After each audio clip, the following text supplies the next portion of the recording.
is going on, everybody? Welcome to a new episode of TAETRO Talks.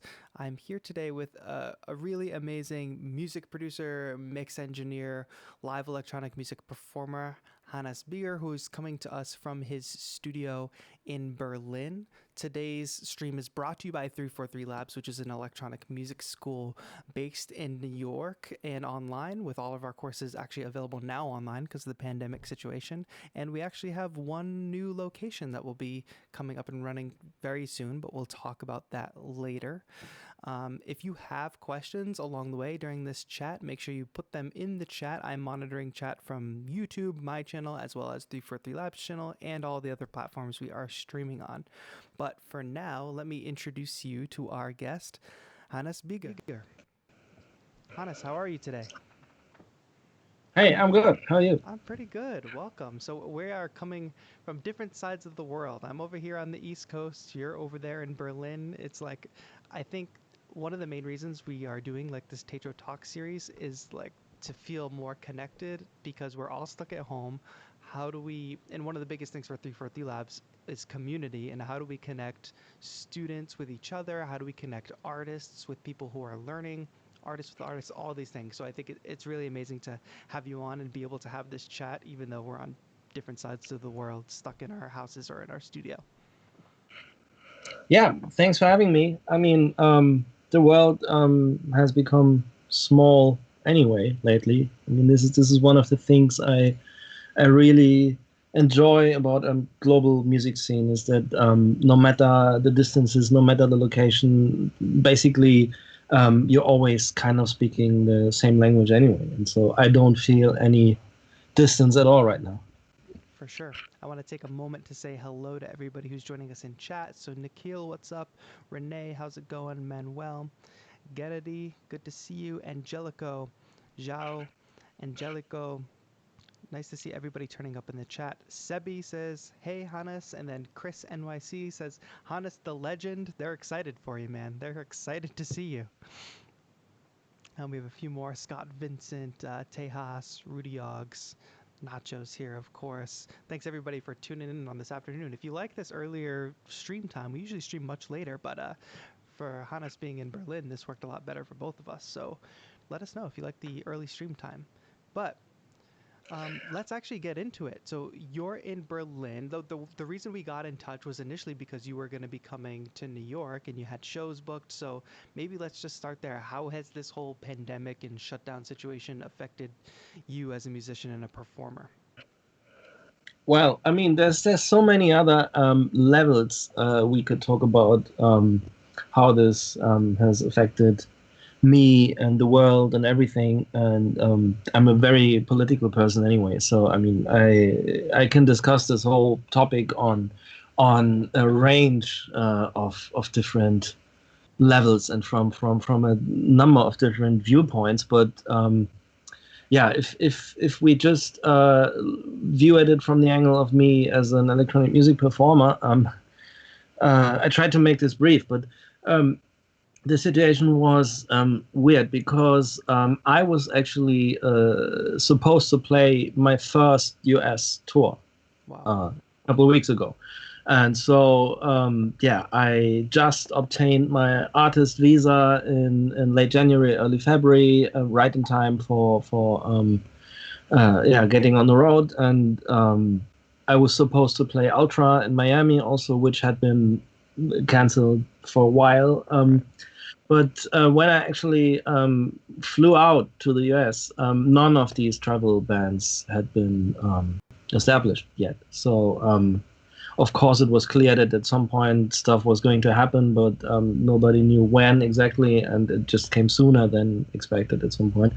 And yeah, so it turns out I flew out to Miami, and yeah, everything basically got canceled shortly after, and I was also going to the Bahamas for a long planned holiday. I basically Wow. didn't do any holidays last year for a number of reasons, and so this was something I was very much looking forward to. And then it turns out I couldn't even return because of the travel ban. So And many levels of disruption.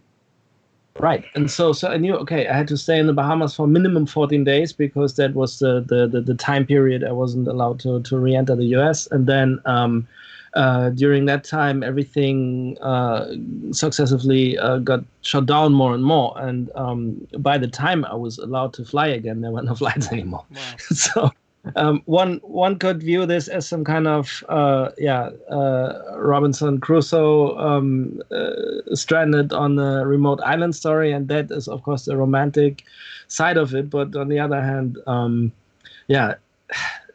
mean, there's not so much fun to being in that situation when you know that your whole professional life is crumbling down alongside the whole world around you. And then of course there's a lockdown also, and at some point you aren't even allowed going to the beach anymore and stuff like that. And so if you can't go to the beach anymore, being on an island obviously is a bit pointless anyway. And so in the end, I escaped on a co-pilot seat of a small charter plane back to the US, and then it was another journey back home. And it was a surreal journey with stops in Fort Lauderdale, Miami, Atlanta, Amsterdam, Berlin, and what would usually a trip of less than 24 hours took me 4 days, and a lot of insecurity and rescheduled flights and stuff like that. And yeah, it was. It's a miracle you're even back in Berlin. Well, there were a couple obstacles, and all these were moving targets anyway. Yeah. Because what seemed a viable route suddenly turned into a dead-end street and stuff like that, and so you just had to constantly re-evaluate things. And yeah, but Right. at the same time, I almost don't even dare to say that, but part of it I even enjoyed. I mean, even if it was quite surreal to when I arrived in Miami, the pool of the hotel was still open and it got closed the next day, of course. And then 2 days later in Atlanta, everything was just absolutely. I mean, you could see no one in the streets anymore, and Right. and it was in the hotel, which has 200 rooms. There were like 4 guests or so, and so it was. It was a bit like a zombie movie in a way. Yeah, it's It was apocalyptic. at the same time, I enjoyed one part of it, and that was still traveling, still being somewhere other than at home, because I knew also when I flew back, this was going to be my last flight for a very long time. Yeah.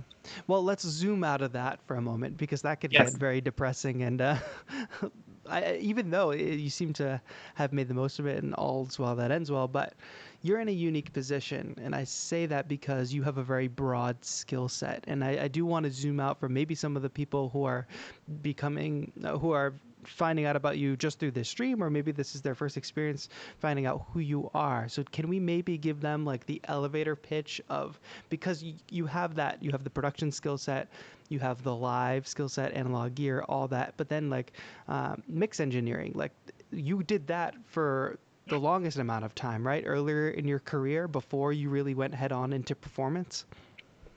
Right.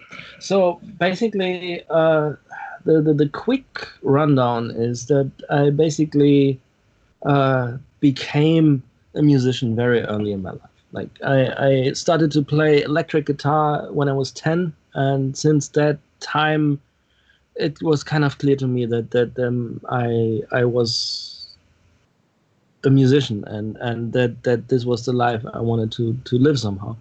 And so from those early days, of course, I started playing in bands. In the 90s, I gradually shifted more towards electronic music in a variety of different forms and genres. And then, I also, of course, got more into the production side of things, because I just, when you make electronic music, this is not just performance music, it's also studio-based music. And so it was just a natural progression for me to start playing around with synths and samplers and sequencers and all this kind of stuff. And so when I moved to Berlin in the late 90s, I started building my studio as my own workspace to making my own productions. And from that, I gradually then progressed to mixing other people's music also.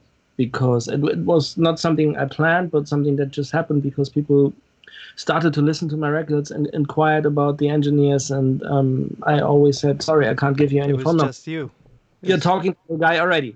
Yeah. So it basically started from there, and then at some point in 2006, I stopped making music on my own because I just needed a break after I've been creatively exhausted. And this break basically turned out to be an 11-year production break. I never meant it to be so long, but I got so busy mixing and doing studio stuff, working with other people, and so it really took me a while to get back into gear. And so fast forward to 2017, I started to make my own productions again after having acquired some worldwide reputation as a mixing engineer for some of the best known and best artists in our industry. And since 2018, when my first release after this long break came out, I just started to put myself out there as an artist in my own writing, and this is now starting to bear fruits with my first album coming out under my own name last Friday, actually. And so, here I am. And as you can tell, I've been wearing a number of different hats in my career, like from an instrumentalist, mixing engineer, mastering engineer for a while, even music journalist for a while, consultant to several software and hardware companies. I've been writing for a number of publications in the field of music production, including the UK-based Sound on Sound magazine. And I've been indeed wearing many hats in my career, and this also means that when it comes to music production, I came to acquiring a somewhat holistic view of things, which kind of combines all the different disciplines into what I'm doing. And so just yesterday I had this conversation with somebody else, and I basically describe what I'm doing as I'm a finisher, in the sense that people can come to me with whatever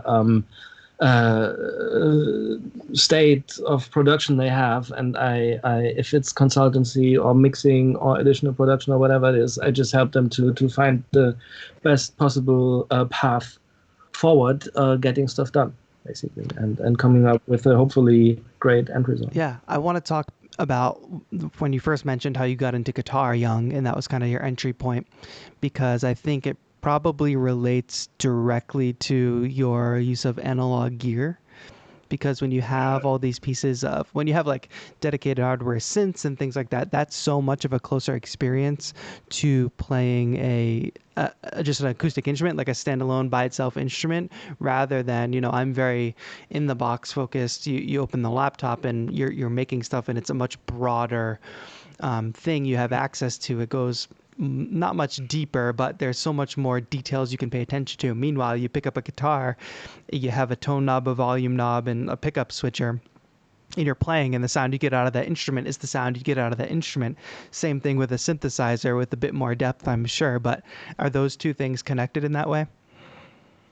They absolutely are. And I mean, I can only speak for myself about that, but this has definitely shaped me. And I mean, playing guitar or any real instrument for that matter is a very physical experience, like, because you're using your hands, your feet, your breath, your lips, your mouth, your whatever. You connect your whole body to that sad instrument, and you feel the vibrations. And there's this beautiful quote by Bob Moog, who the synth maker, who I don't remember the exact words, but he said something along the lines of the ideal state of creating music is some sort of feedback loop in between the player and the instrument, where it's not just the player giving input into the instrument, Totally. like a unit direction. It's kind of like you also get some feedback out of it, and this hopefully generates some perpetual loop in which you get into a completely different state of mind, actually. And this is something which, as instrumental player, I've experienced countless times. And I mean, it's the natural state of getting lost in music, playing with an instrument. And when it's an acoustic guitar or something, I mean, you're leaning your bare skin onto the instrument, and you feel the vibrations in your body. And it's just a very physical thing. And I think this has shaped me a lot in the way how I get inspired in the studio also, because music always has been this physical experience for me. And on top of that, I mean, I don't want to sound like an older guy than I am, but I started playing with synthesizers at a time where soft synths didn't even exist, which of course also comes into play, because at that time you didn't have a choice but using a physical instrument that you could touch and that you had to touch. And it was only a couple of years later then I think Steinberg Model E was the first soft synth available, or at least the first one that I was aware of. But and sonically, of course, it was not even on par with, or remotely on par with what you could use as some sort of hardware. Right. I mean, we're talking about late 90s and all the coveted, now super expensive vintage synths which could be had for cheap in that time. And so this is what everybody was using because it was available and it was cheap. And yeah, so for me, in my own particular situation and personal history with music, it has been a physical thing because, yeah. So, speaking of coveted gear, I think the audience would be interested to maybe just peek around, because we already see some really cool stuff behind you. But I know from some videos that I've seen that you've got lots of cool stuff all around, dude. Do you want to maybe give folks just a quick look around of what there is to see in your studio? Sure. I mean, I tried to make this short also, but we can just do a quick walk around, starting in that corner here, which is my EQ rack. It's interesting to note, I mean, my console is right next to that, and this is a fairly special desk because it doesn't have any preamps and doesn't have any EQs either, which means it's a pure mixing solution and not something that you would use to necessarily record bands and stuff. And that means just because the desk doesn't have any EQs, that whole side rack over here is hardwired to the console. It's not on the back tray, and so all the EQs you see here are basically my channel EQs to the console.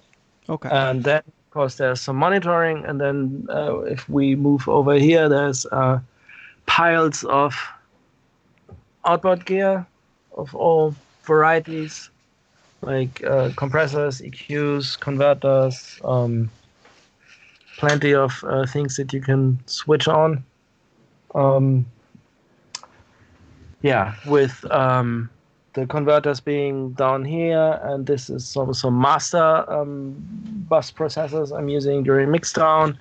Then over here, it's also quite interesting. It's a bunch of analog delays, the original Roland Tape Echo, the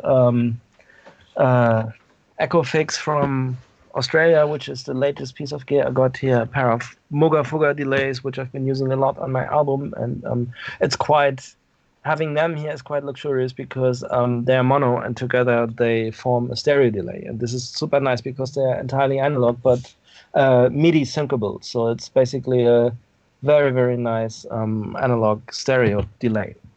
And then there's more EQs and compressors, and my tape recorder, which I'm not using so much anymore these days, but still sometimes gets good use. Then we have more compressors. We have some effects units. How many compressors does one need? That's my question. You want the short or the long answer? Let's start with the short answer, and then I'll dive deeper. The short answer is you don't need any at all. Oh, wow. I like that. Now long answer. The long is it depends. And then, well, the thing is, I think, I mean, this would be an interesting topic to discuss for a whole night, actually. But I think in electronic music, compressors are vastly overrated. Like Wow. everybody's asking me about which compressor they should buy, and I'm always saying, well, please invest the money in room treatment or loudspeakers or even a new synthesizer or something like that. Um, I think compression, I mean, you need it in some situations, but it's not like you have to put it on every signal. And the big difference is also that I mean, I'm not only working with electronic music. I have a background as a guitarist in rock bands. I'm mixing jazz. I'm mixing different things all the time. And the Right. more acoustic music is, the more compressors you usually need, because that's a completely differently structured signal than a synth or a programmed hi-hat, which has the same level on any hit anyway. That's But so interesting because I usually hear the opposite. I usually feel like I hear much less compression in acoustic or especially jazz. Jazz of all genres, I hear the least amount of compression in jazz and even classical. But and that's all acoustic instruments. And then electronic, I feel like that's where I hear the most processing and the most compression. yeah, but this is only because people have unlimited processing power and unlimited plugins, and they want to use them. And of course, for some sort of, I mean, classical is a completely different thing, but jazz, unfortunately, I must say, has become this kind of purist audiophile whatever thing. And if you listen to the golden era of jazz recordings from, I mean, I'm talking about all these. I have a huge vinyl jazz collection, and I'm talking about all these brilliant recordings that Rudy Van Gelder made for Blue Note in the second half of the 60s, for instance, or in the early 70s, and that kind of stuff isn't remotely as purist as jazz has come to be. And sometimes it's very bold sounding and very interestingly panned and mixed and processed sometimes. And it's just yeah, gradually jazz recordings have become more clean and more pristine, but I think they've lost the balls also. They are less interesting now. Amazing. But anyway, yeah, like I said, this is a long topic, and if I was only mixing electronic music, I would probably have maybe two, three, four compressors here. But yeah, well, you need choice. I've been collecting for many years, and I'm doing other genres of music.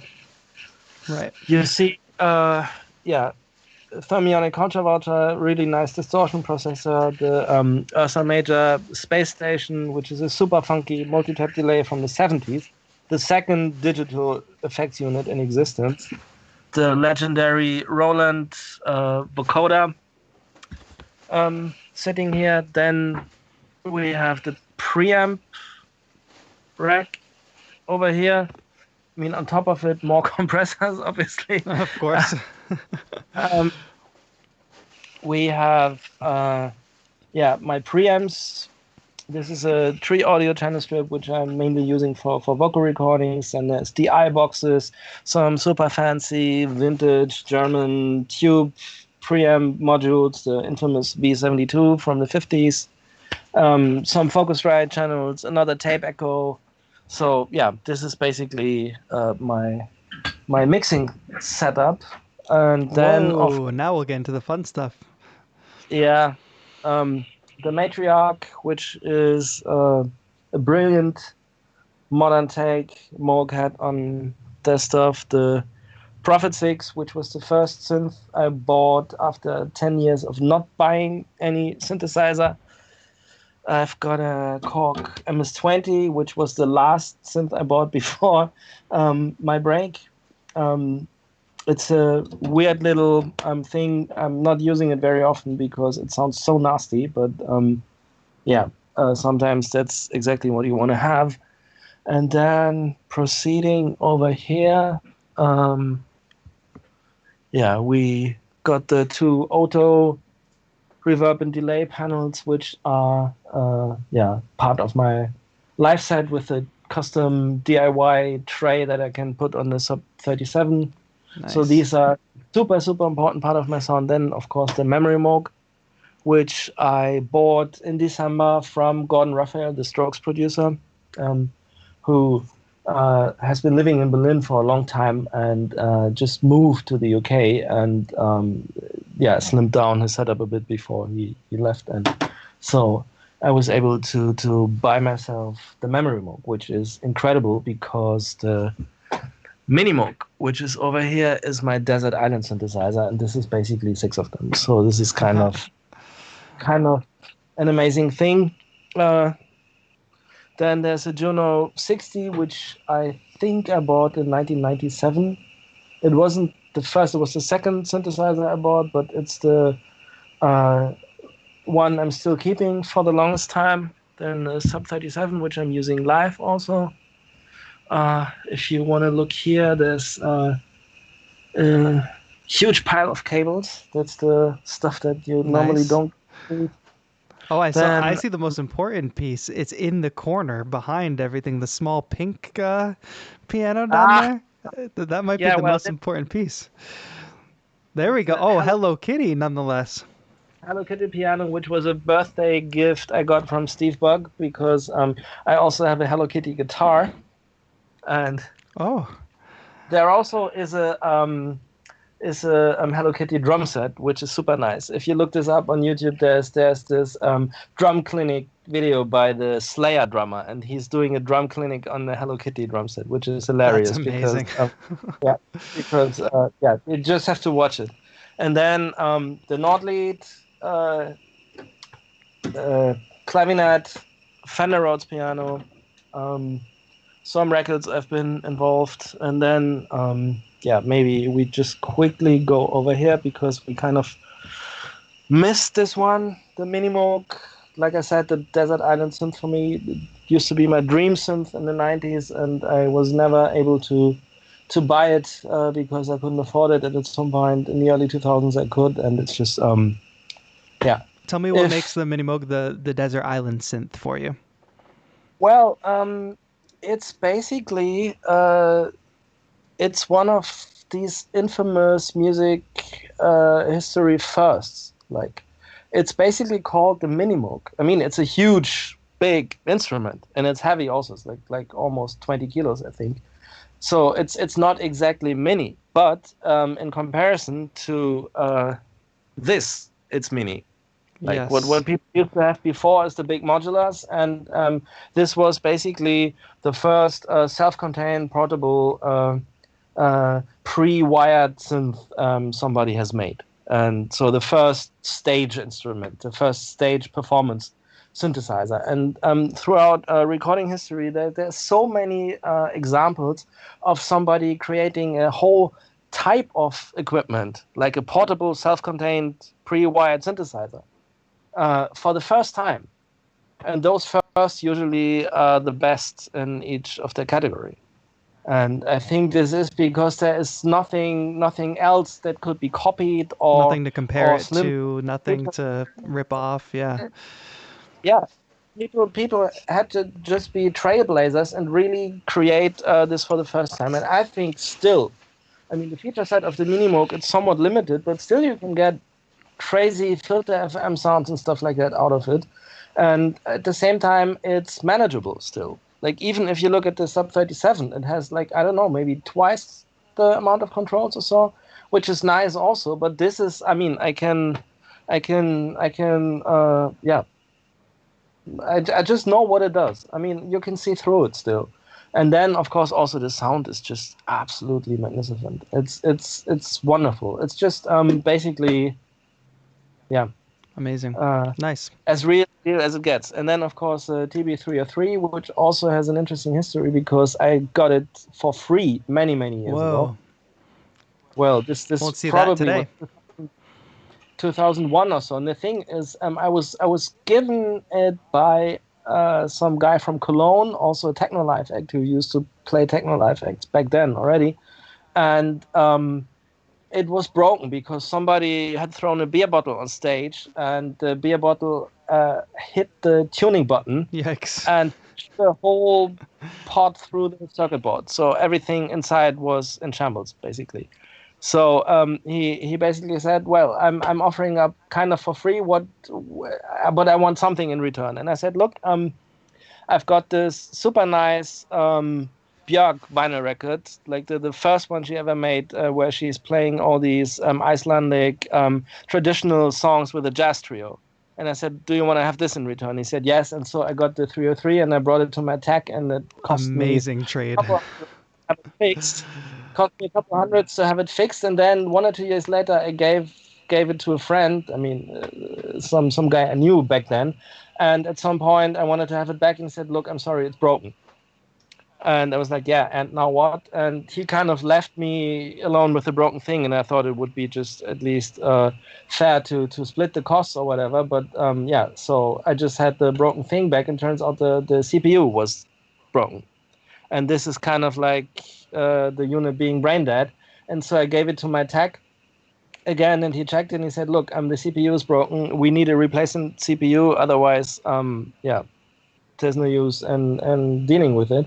And I kind of forgot about it. And then 12 years later, I went to the guys again. I mean, I've been there multiple times, but 12 years later, I went there again and said, "Look, I've brought you this 303 many years ago." And they were like, "Fuck, there was, but I don't know if we still even have it."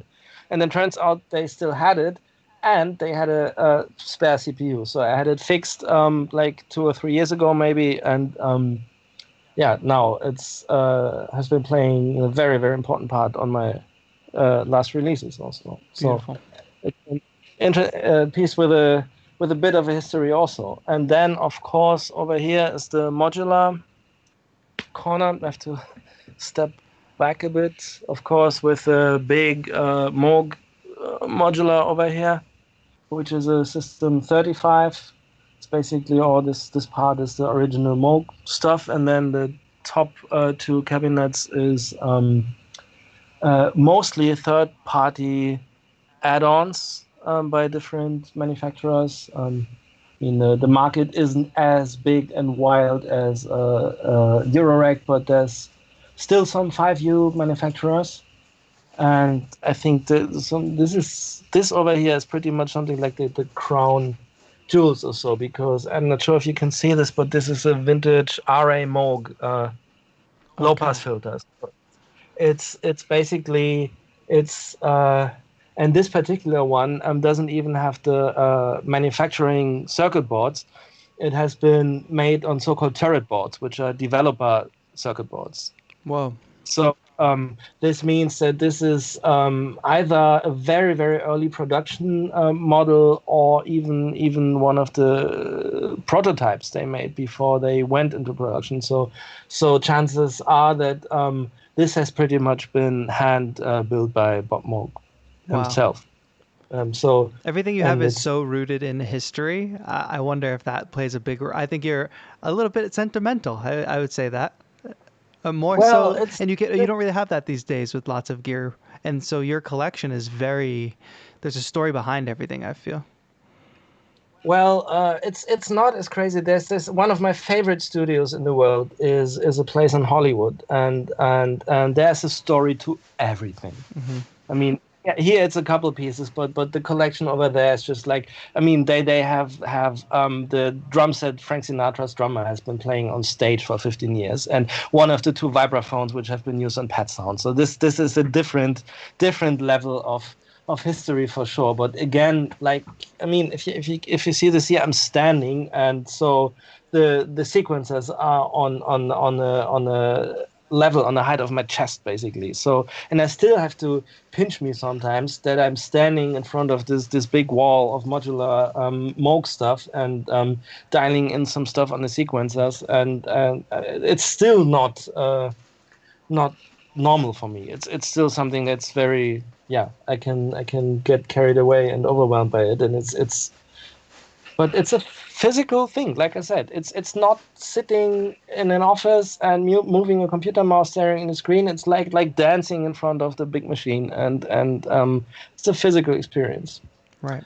And of course, there's some. Oh, you're a Star Wars fan. Yeah. Same. Yeah.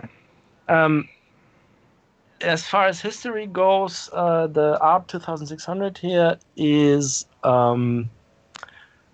also a very interesting piece because it's an early Tonos model, which you can see. It has the old logo, the ARP logo, and this particular unit has a lot of history also because it comes from New York actually. It was the original owner was Ken Bishel, who used to be a session keyboard player in the 70s, and he was part of the musicians who played on all the Atlantic records.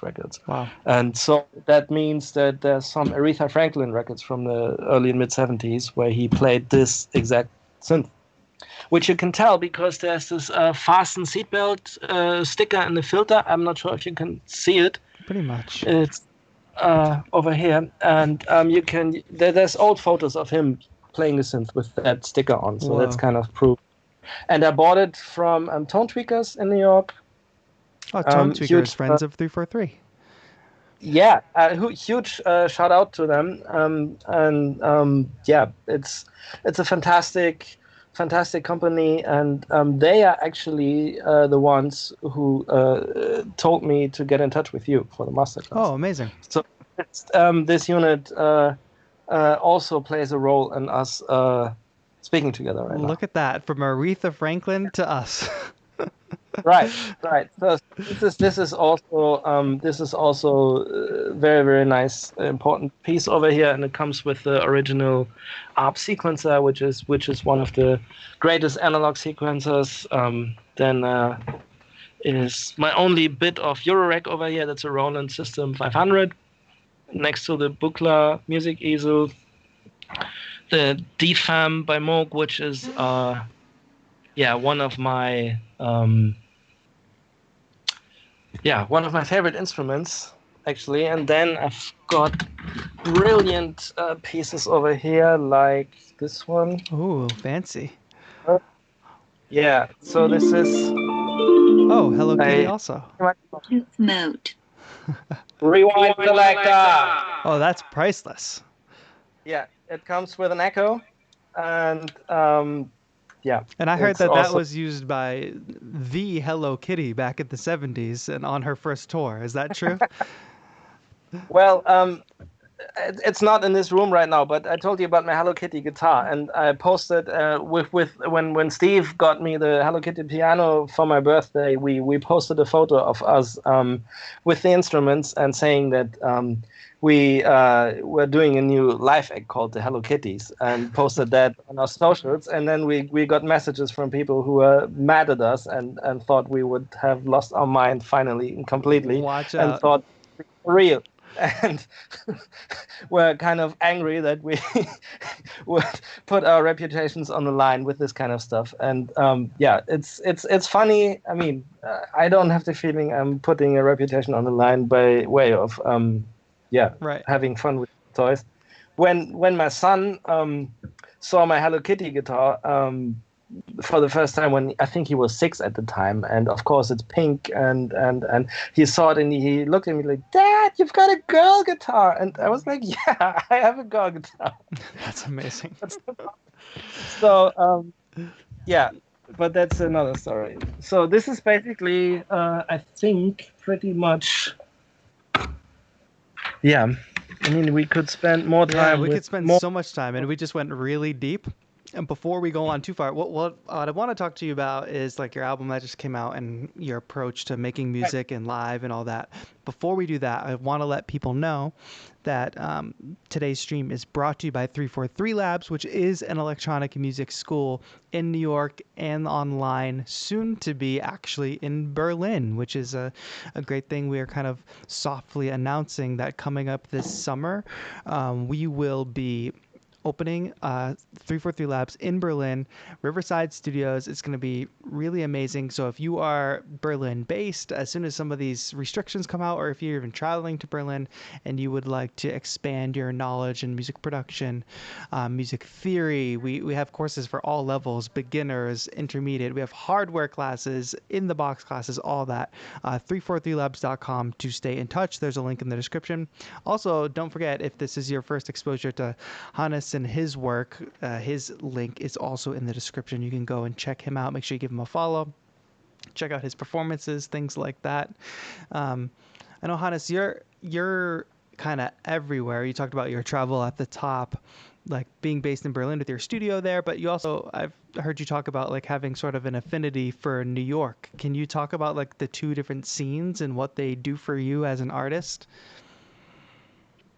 Well, it's not just the music scenes; it's also the city itself. I mean, um, something that always struck me as something really really beautiful is that coming from Berlin. I mean, I usually I'm from Hamburg, but I moved to Berlin some 20 years ago or so, and so coming from Berlin, I pretty much always almost immediately felt at home in New York in the sense that in many areas the whole sense of space in the city is so similar. Like the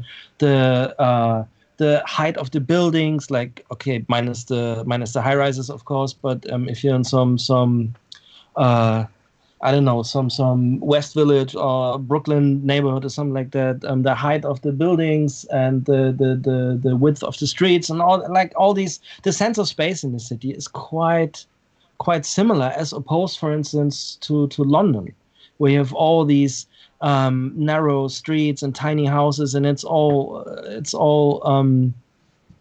yeah, the whole physical dimensions of the city are quite similar when we talk about Berlin and vast stretches of New York, and this always gave me the sense of feeling at home in a way, because you were walking around in a space that you immediately understood in a way, and this is something that struck me as very very beautiful all the time. But then of course.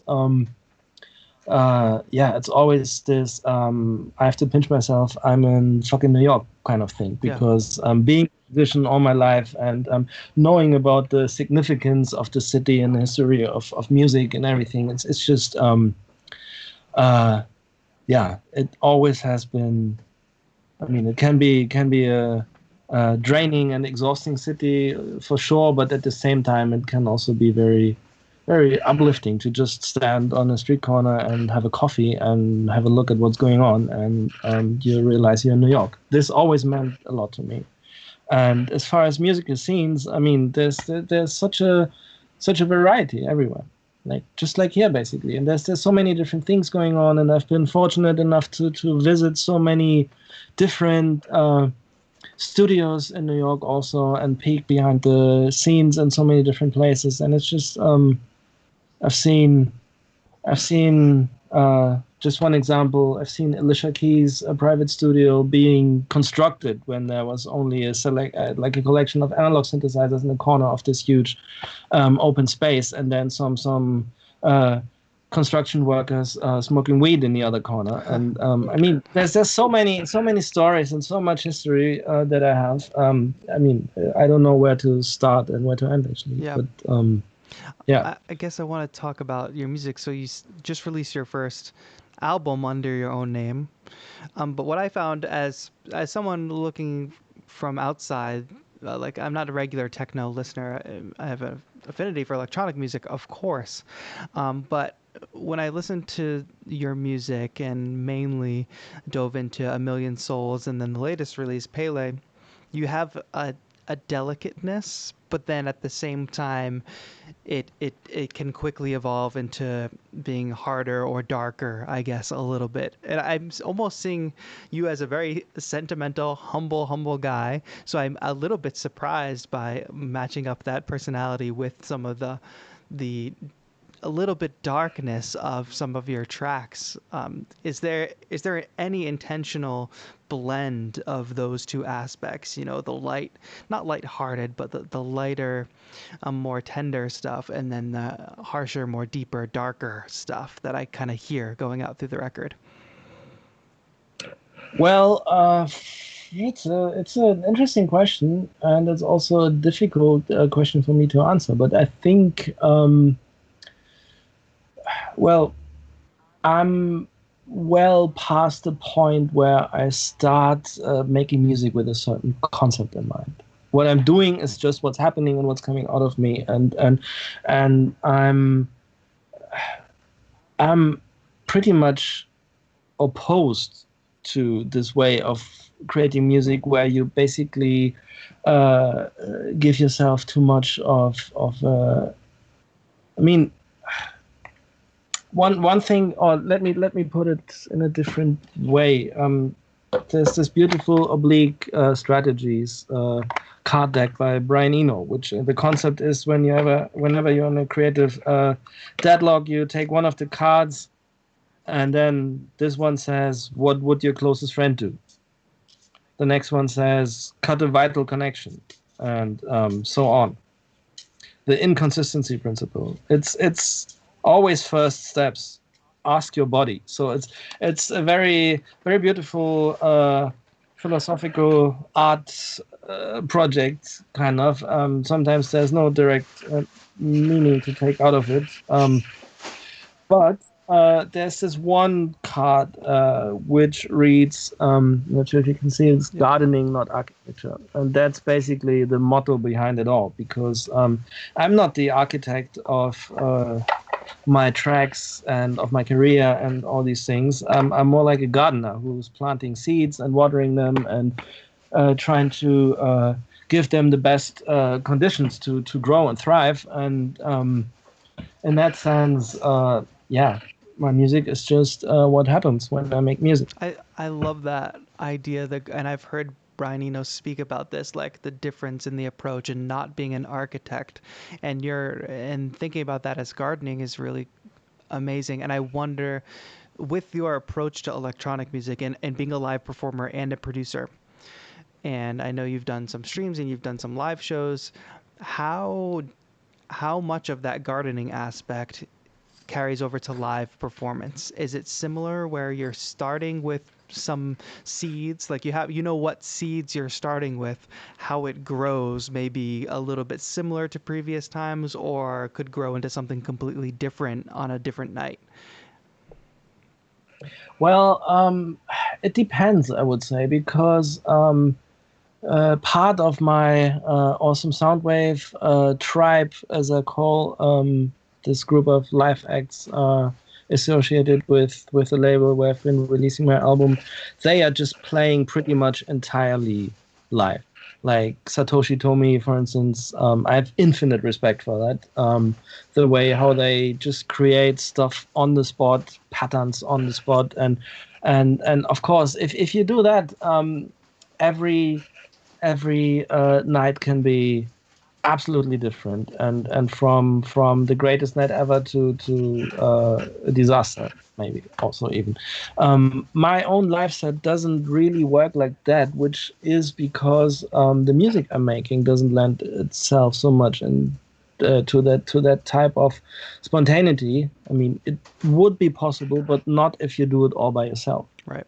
Because my music is, I'm not making DJ tools per se, and it's more like there's a lot more structure, a lot more composition, a lot more going on musically with all the vocals and all the melodies and all this kind of stuff, and it's just impossible to create or recreate all of that all by yourself on the spot. So there's more produced stuff going on in my live set, and yeah, me playing around with that and playing on top of that, but it's not structurally, it's not as spontaneous as other live sets would be. But this is basically because the music I'm making isn't so suitable for that approach. And I mean, it's an ongoing process, and my goal is to go more and more into the spontaneous side of things. But I think with the stuff that I'm making, there's a certain limit to it also. So it is very deliberate. Well, at this point in my career, everything I'm doing is very deliberate. Yes, I think I can say that, because I mean, I'm the first to still be eager to learn new things and to broaden my horizon. But yeah,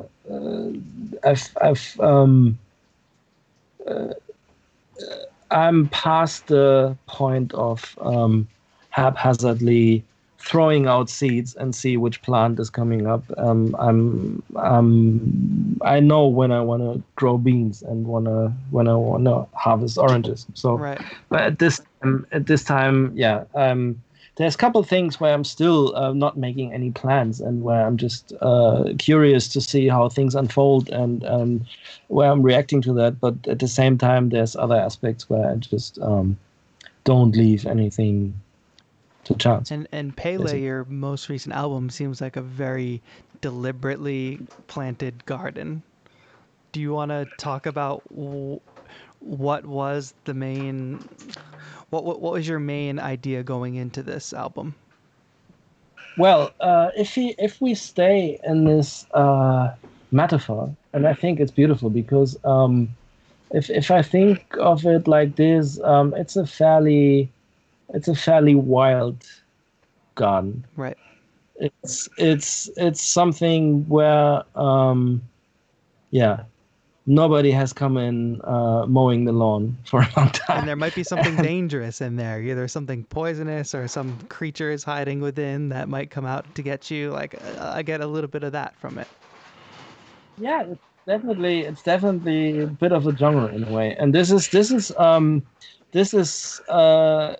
well, the basic idea was this was 1.5 years ago maybe where I got in touch with the label and they asked me to contribute and I was very happy about that. But they said I said yeah, cool. I come up with an EP as soon as possible. And then they said we only do albums. And then I was like, fuck, this is probably not going to happen because I don't have the time. And then they also said, we want albums and we want long pieces of music. And I was basically, are you kidding me? How should I do this? Yeah, I always. And is that not something you're used to? Well, not really. And I mean, I always have said that I'm the hardest working man in show business, and so where would I have to? Where would I be able to take the time to even make this? But it turned out that this concept was very liberating because yeah, I just approached making the album in a different way, and when I started making it, the music just developed. And I produced the whole album over the course of a couple weeks only. And this is because I got inspired. And this is also because the way I've been doing it is a very quick process where I don't add it too much and where I'm working with long passages of mostly unedited synth recordings and stuff like that. And of course you could then go back and reconstruct it and remodel everything to the tiniest of details. But this is a deliberate decision that I took, that I just didn't do this and that I left things raw and that I didn't mow the lawn. And it's kind of but there's beauty in that. Well, there's definitely. I mean, this is the type of garden. If we stay in the picture, this is the type of garden I would prefer in real life. Also, like, I think nature is such an amazing thing, and if it runs its course, beauty will be the result. It's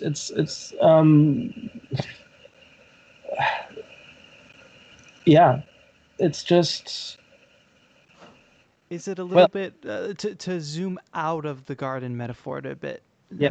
I know you talked about being a political person at the top, and there's a track on here called "Poem for the Planet." So, is there a deeper political message within this?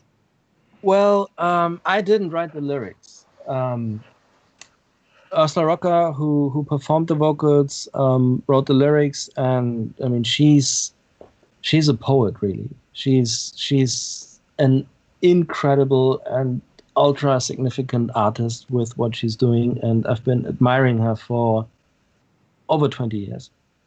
and well over 20 years. And I'm very, very, very happy that we could do this collaboration finally, because this was really a bucket list item for me to create a piece of music together with her, because I've always had such a strong admiration for what she did. And she, I mean, her lyrics, her poetry is just whatever she's doing. It's incredibly beautiful and incredibly direct also.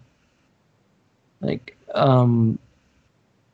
there's a couple, I mean, she can really go to she can go to the place that where it hurts. Like there's this one thing she did. There's videos of her performing live during the Roots show, and she's just reading this. I think this without music. She's just reading this poem, or whatever you want to call that, about women being raped by their men. And she does it in front of an audience on a Roots concert, which, I mean, usually you don't get this stuff being shoved in your face like that on a show like that. Right. And this is, I mean, when I say she's not afraid to go to places where it hurts, because it's just brutally honest and incredibly beautiful at the same time what she's doing. And when we started our collaboration, how does that collaboration come about? Are you seeing her work and saying, I would really like to include some of her voice in words in my track? Is that your first line of thinking? Well, I knew I wanted, I mean, I've always worked with vocals, and then knew I wanted to have one vocal piece on the album, not more, but one. And just because the whole musical concept is a bit more loose and like a jam in a way, I like the idea of having a spoken word vocal and not some conventional vocals. And then of course there's one person in the world I would call for that, and I reached out to her through King Britt, and he helped me get in touch with her. And when we finally talked and she agreed to do it, I told her, look, I've been admiring your lyrics and your poetry for many, many years, and who am I to tell you what to talk about? Just do whatever you feel like, and I'm trusting you. I mean, I have the email still. I wrote her, I trust you 200%. I'm not saying it. I really mean it. And so I can't, and I don't even want to give myself credit for having anything to do with the lyrics, other than just giving her every free space that she deserves to do what she wanted to do. And of course, I did the music last spring, and then she did the vocals in the summer. And if we look back to last year and what was going on in the world, like at that time, like the two big things basically happening were, or in people's minds, were climate change and the rise of authoritarianism. And I always viewed what she did in that context, and that now the whole thing can also take a bit of a different meaning is something that, of course, nobody... Well, that's the beautiful part of it. It stayed relevant. It has stayed relevant. Like this record just coming out, it still makes sense. It's not locked into when it was written. Yeah, but I think this is also this is the great challenge when making music anyway, and this is the even greater challenge when you make an album. At least in my view, that like probably people could say about my music that it's not as cutting edge as other stuff when it comes to just being directly at the pulse of time. But this is not what's interesting to me. I like to have a larger picture in mind, and if there's a fancy way of creating wobbly synth bass lines or weirdly pitched vocal samples of stuff like that. I mean, something that can sound very contemporary. given moment, but then maybe it sounds old after a while. And I'm not really into the fashion aspect of music. I'm really into seeing the whole thing a little bit more as part of a much longer continuity of stuff, and I think that's the ultimate goal that you can achieve. I'm not saying that I'm doing it all the time, and it's for other people to judge that ultimately. But I think it's the ultimate goal you can achieve as a musician, that you are able to craft something that both is a good reflection of the time when it was made in, and captures some of the intensity of that moment, but at the same time transcends this as well, and creates something more universal out of it, something that can stand the test of the time, and that maybe can have a meaning that also can change over time alongside the world that's changing around this Right. particular piece of art. And so yeah, I think that's really, really important. And the album is now almost 1 year old in terms of when I made it, and I was hoping for it to come out earlier. It wasn't possible because of release schedules and vinyl production, which is now completely turned upside down because of Corona anyway and stuff. But from today's perspective, I'm really, really happy with the release date, because it sounded like it came just in time for this, in a way. Right. And what I think, we're coming towards the end here, and it would be really interesting to know what's next, because you talk about the longer continuity in the light of this current situation, and in all those tools that you have into your tool belt, mix engineering and music production, and we can't go out and tour right now. So what do things look like for you now? Do you start working on the next project? Do you start collaborating with more artists? Well, I have a lot of plans. I had a very, very productive 2019, and also the beginning of this year was super productive for me. And now for the past 2 months, I've been traveling. I got stuck abroad. I was at quarantine at home for 2 weeks and couldn't leave the house. And so I'm basically right now just really arriving back at the studio, and I'm curious to see how things will unfold. One big thing for me this year is that I will move out of the space over summer, and I'm just starting the process of building my new studio, which is something that's challenging and a bit daunting even in normal times, but now more so, to say the least. But it's something that I also see as a huge chance, and something that's really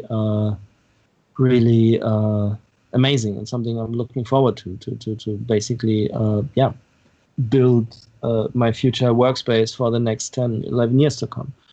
And so this is going to be super exciting over the next months. And I made a very, very important decision for me in the past days, and that is I've been pondering the question whether I would postpone releases that were already agreed upon and stuff like that. And I came to the conclusion that I don't want to postpone anything, so I will continue with my original schedule. And I The didn't world needs pull. it now more than ever. I think people need things to keep them sane in this time, and then just like art in general, we need more art in general to keep us believing in something during this time, and we're all trapped in our homes, and there's so much to be scared and worried about. Yeah, I absolutely agree. But my line of thinking was that whether it might be a waste to release great club tracks at a moment where nobody can really dance, at least the way everybody used to dance. And I'm saying this in front of the background that I've been making so many different types of music beyond electronic dance music. And so I totally agree with everybody having a lot of time. And if you look at all the music sales and all that, I mean, people crave music these days. That's for sure. But of course there was the thought about why would it make sense to release dance music at the time where nobody can go out and dance.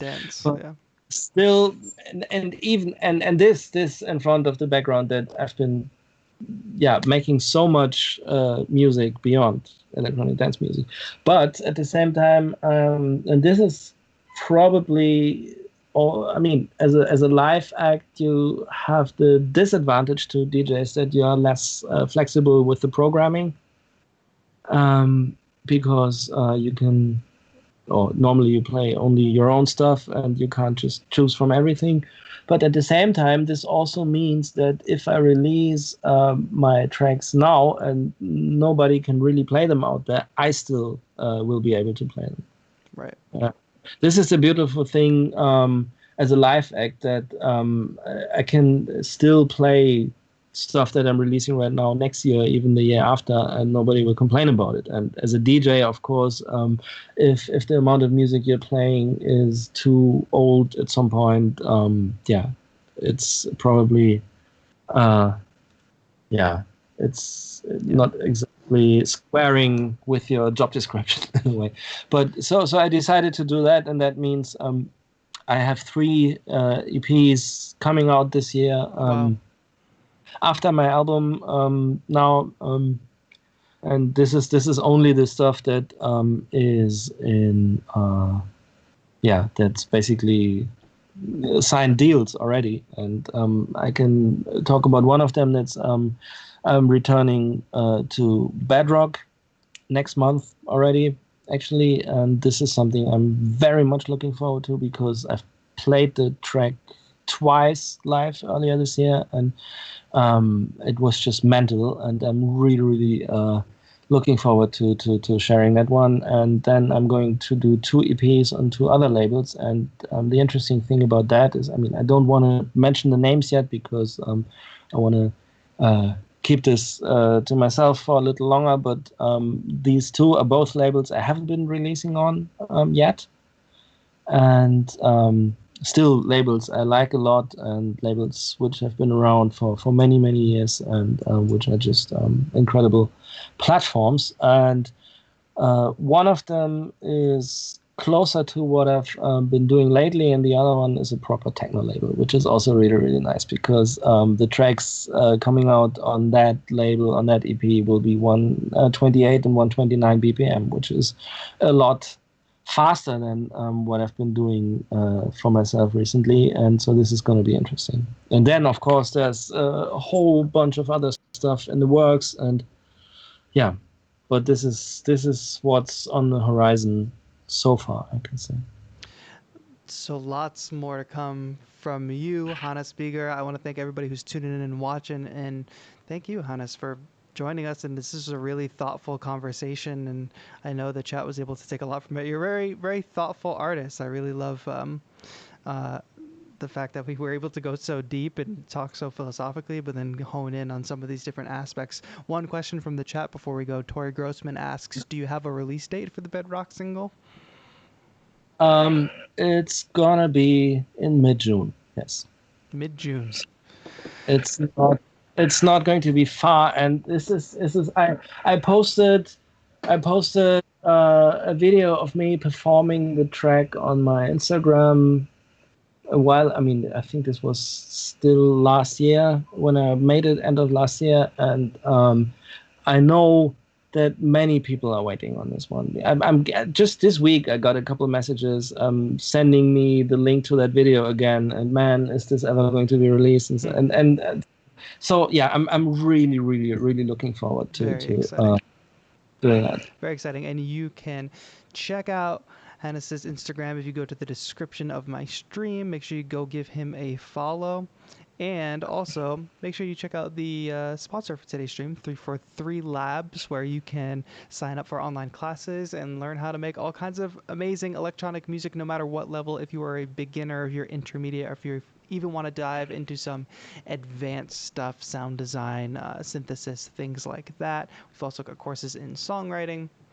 Lots available with expert instructors. New location opening up in Berlin coming this summer. So if you are Berlin or Europe based, it would be great to see you out there. If you're New York based, stay tuned because we hope to open up the school as soon as possible. But we know the situation is evolving, which is why you can get the same great electronic music education right now online at 343labs.com. So I really appreciate everybody for tuning in. Hannes, thank you so much for joining us today. Yeah, thanks to you. And I promise you, as soon as it's possible to hop on a plane and visit you in New York, I'll be there. Amazing. So it's going to happen. Thank you so much, everybody in the chat. And we're about to sign off. You can check out Hannes Bieger on Instagram, Spotify. Check out his latest release, Pehle. You should be following on Spotify and all these other streaming services because it sounds like we'll get new releases very, very soon and more to listen to. So thank you all so much for listening or watching. This has been TAETRO for another episode of TAETRO Talks. Have a good one.